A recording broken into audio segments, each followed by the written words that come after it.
SSC SLST result নিয়ে এবার supreme কোর্টের বড় নির্দেশ। নভেম্বরে কি প্রকাশ পেতে চলেছে বহু প্রতীক্ষিত ফলাফল, নাকি আবারও বিলম্ব?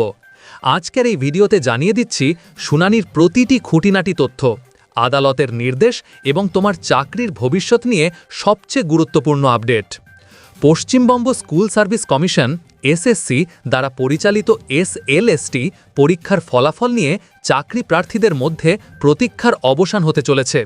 সম্প্রতি সুপ্রিম কোর্টে এই সংক্রান্ত একটি গুরুত্বপূর্ণ মামলার শুনানি অনুষ্ঠিত হয়, যেখানে নিয়োগ প্রক্রিয়ার ভবিষ্যৎ এবং ফলাফল প্রকাশের সম্ভাব্য সময়সীমা নিয়ে বেশ কিছু গুরুত্বপূর্ণ নির্দেশ দেওয়া হয়েছে।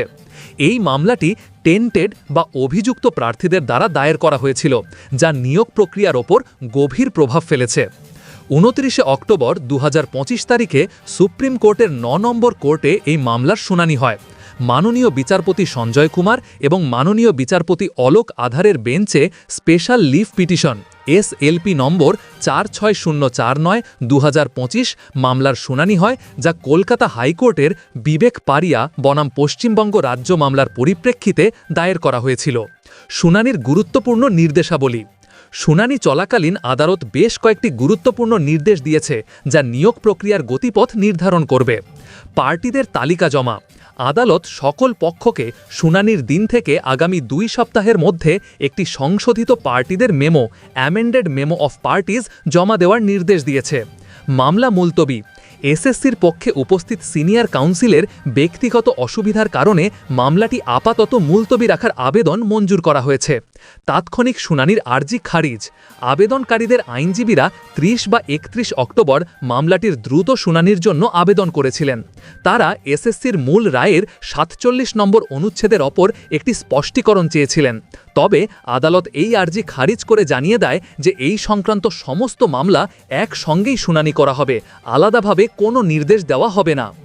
কবে প্রকাশিত হবে এসএলএসটি পরীক্ষার রেজাল্ট? শুনানিতে এসএলএসটি পরীক্ষার ফলাফল প্রকাশের সম্ভাব্য তারিখ সম্পর্কেও আলোচনা হয়। আদালতকে জানানো হয়েছে যে গত 7 সেপ্টেম্বর 2025 নবম দশম এবং 14 সেপ্টেম্বর 2025 একাদশ দ্বাদশ তারিখে অনুষ্ঠিত হওয়া পরীক্ষার ফলাফল নভেম্বর 2025-এর প্রথম সপ্তাহে প্রাথমিকভাবে টেন্টেটিভলি প্রকাশ করা হতে পারে। আইনজীবী কল্যাণ বন্দ্যোপাধ্যায় আদালতকে জানিয়েছেন যে নভেম্বরের 3 তারিখের কাছাকাছি ভেরিফিকেশনের জন্য তালিকা প্রকাশ করা হবে। প্রার্থীদের ভেরিফিকেশন লেটার ইস্যু করা হবে এবং প্রথমে ভেরিফিকেশন প্রক্রিয়া সম্পন্ন হবে। এরপরেই ইন্টারভিউ প্রক্রিয়া শুরু করার পরিকল্পনা রয়েছে। মামলার পরবর্তী পদক্ষেপ।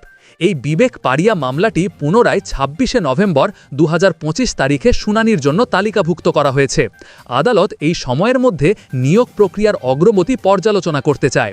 আশা করা হচ্ছে ততদিনে এসএসসির ইন্টারভিউ প্রক্রিয়া সম্পন্ন হয়ে যাবে এবং চূড়ান্ত ফলাফল প্রকাশের কাছাকাছি পৌঁছে যাবে। সুপ্রিম কোর্ট সম্পূর্ণ নিয়োগ প্রক্রিয়াটি নিজের তত্ত্বাবধানে রেখে স্বচ্ছতা নিশ্চিত করার চেষ্টা করছে। আর যদি তুমি এমন আপডেট ভিডিও প্রতিদিন পেতে চাও, তাহলে চ্যানেলটি সাবস্ক্রাইব করে বেল আইকনটা অন করে দাও, যেন কোনো গুরুত্বপূর্ণ খবর মিস না করো।